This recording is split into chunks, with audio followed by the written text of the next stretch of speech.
This is a CBS News special report. I'm Norah O'Donnell in the nation's capital. The White House today taking a significant move, accusing Russian President Vladimir Putin of invading the sovereign country of Ukraine.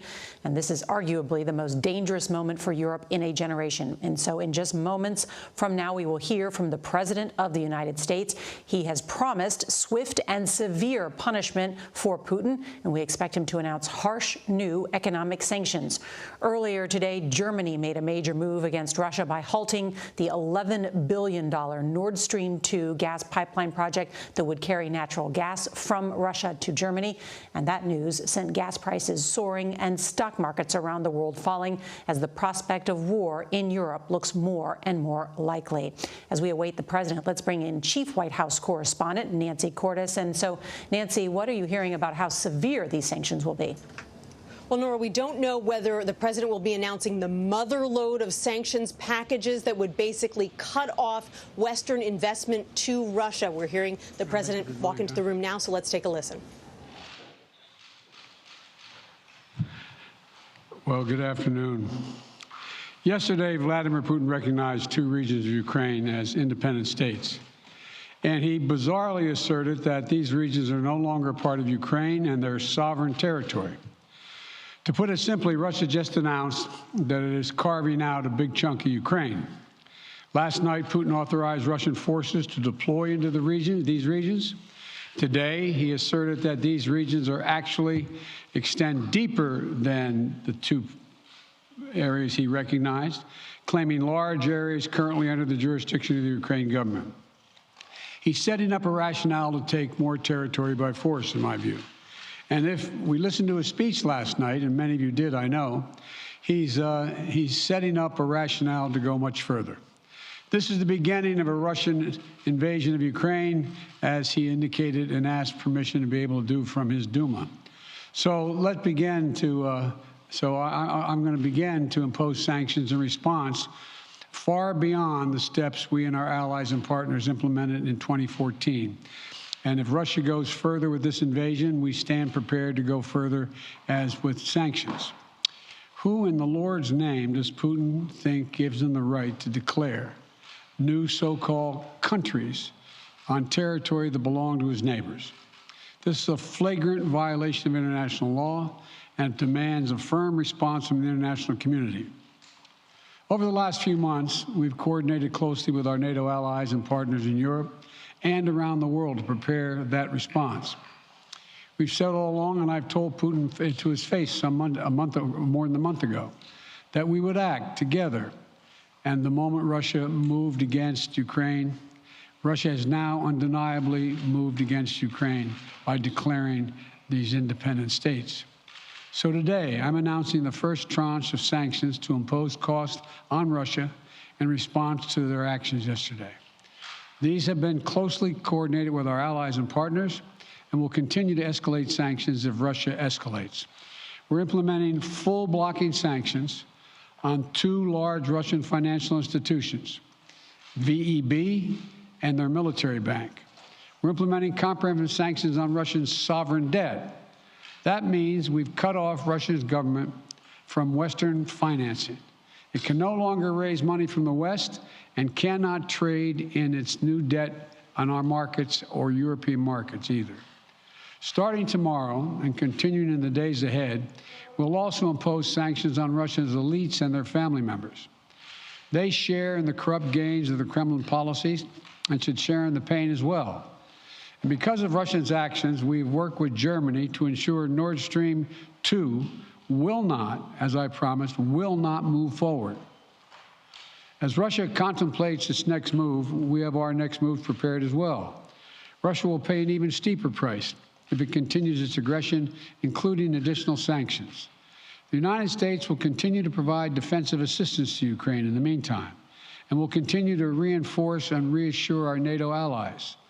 Today, in response to Russia's admission that it will not withdraw its forces from Belarus, I have authorized additional movements of U.S. forces and equipment already stationed in Europe to strengthen our Baltic allies, Estonia, Latvia, and Lithuania.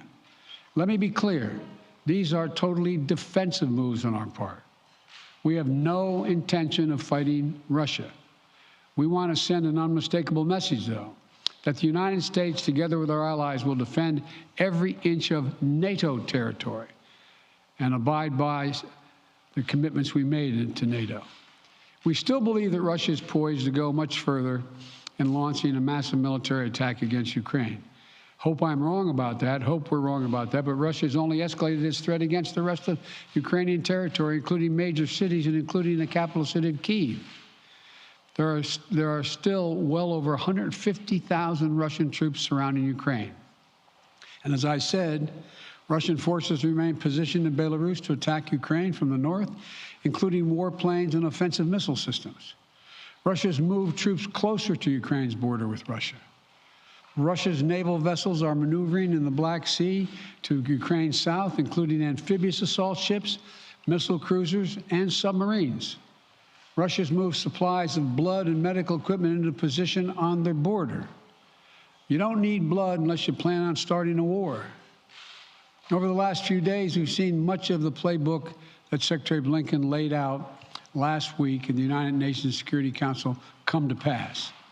A major increase in military provocations and false flag events along the line of contact in the Donbass.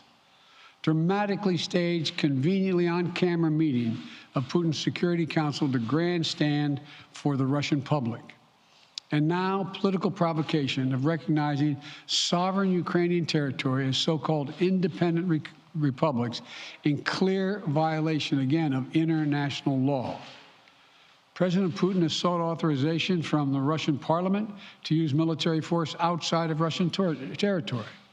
And this set the stage for further pretexts of further provocations by Russia to try to justify further military action. None of us should be fooled.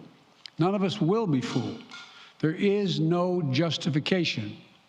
Further Russian assault in Ukraine remains a severe threat in the days ahead. And if Russia proceeds, it is Russia and Russia alone that bears the responsibility. As we respond, my administration is using every tool at our disposal to protect American businesses and consumers from rising prices at the pump.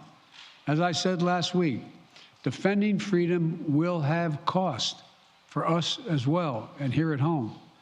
We need to be honest about that. But as we do this, I'm going to take robust action to make sure the pain of our sanctions is targeted at the Russian economy, not ours. We're closely monitoring energy supplies for any disruption.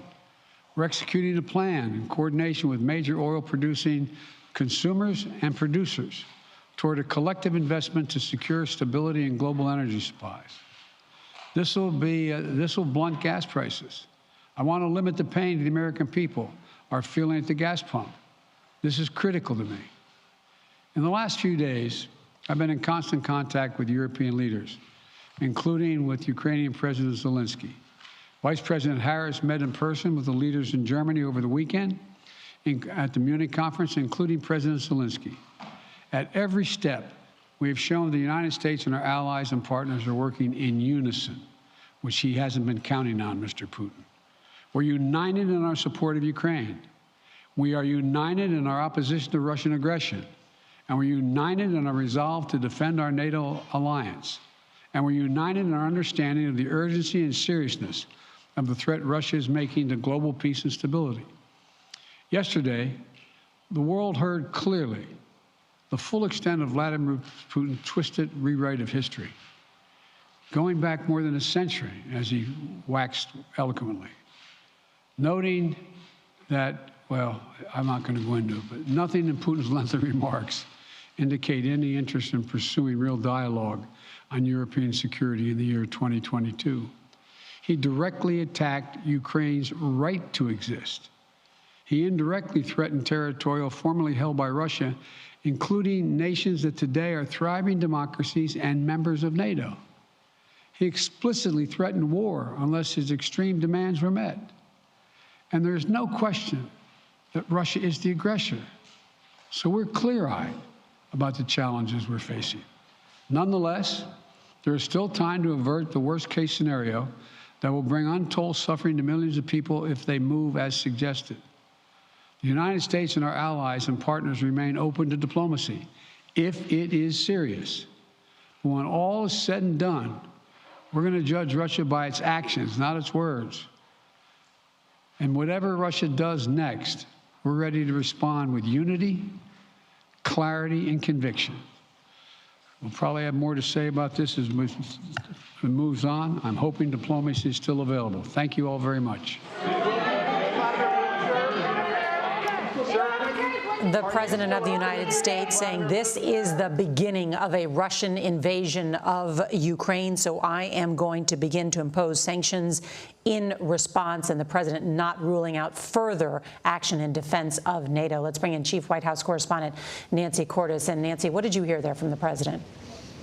Well, Nora, we heard the president for the first time say that he believes that Russia has begun an invasion of Ukraine. Why is that significant? Well, first of all, because it shows that the U.S. believes that any movement into Ukraine, even if it is into territory that is currently controlled by Russian separatists, is a violation of Ukrainian sovereignty.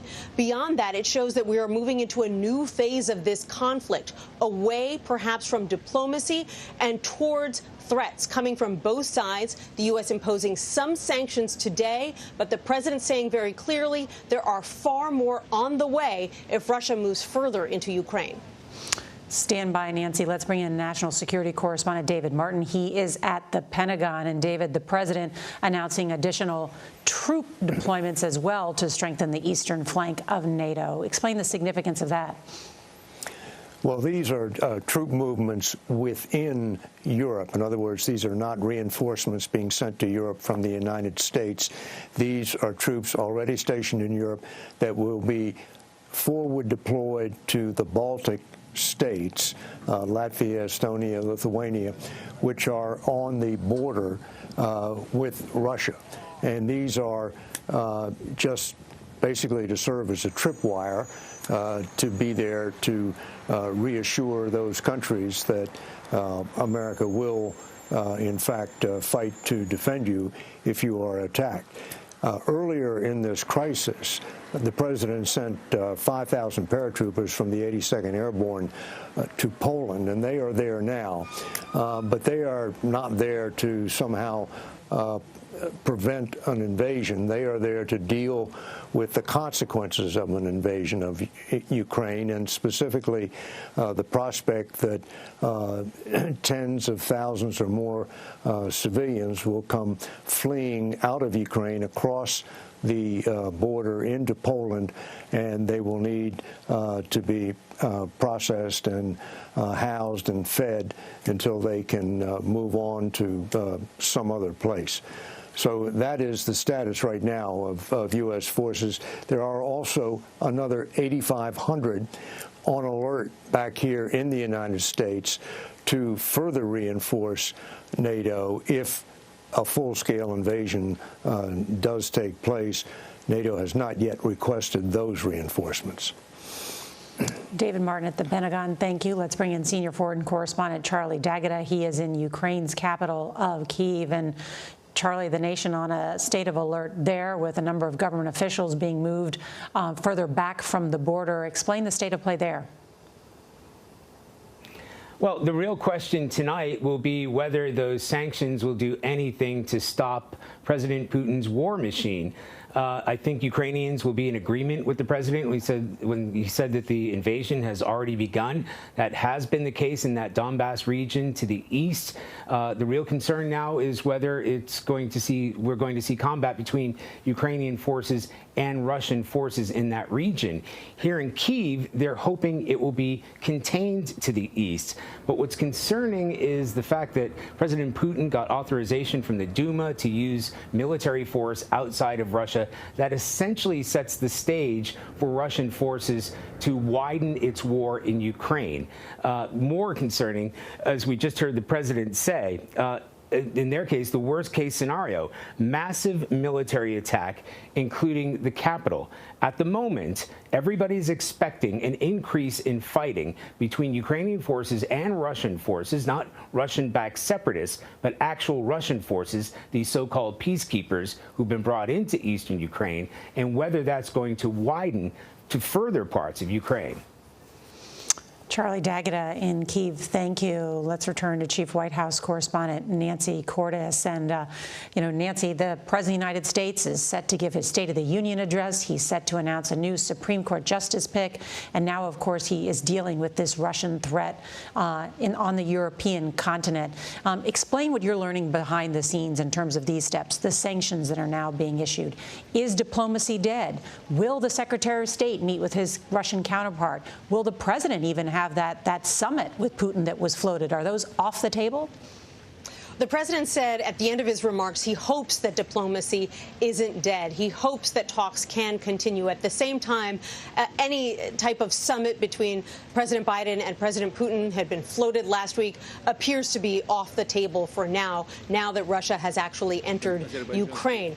Could the Secretary of State meet with his Russian counterpart later this week, at least telephonically as planned? We still don't know. Earlier today, a national security official said that was going to be up to the State Department to announce whether that phone call was on or off. There's no question the White House would rather deal with this diplomatically. So if they can keep those lines of communication open, they will. At the same time, the President of the United States is in constant contact with his European allies as they work to announce these sanctions in lockstep to send a powerful message to Putin that the entire West is arrayed against him. It's a very important point, the president making that point that the West is united. You saw each of them step by step announcing new sanctions, not only the British government, the Germans, of course, with Nord Stream 2, the European Union cutting off travel restrictions and other for wealthy Russians, and now, of course, the President of the United States following. And as Charlie D'Agata noted, will it make a difference, and will Vladimir Putin blink tonight?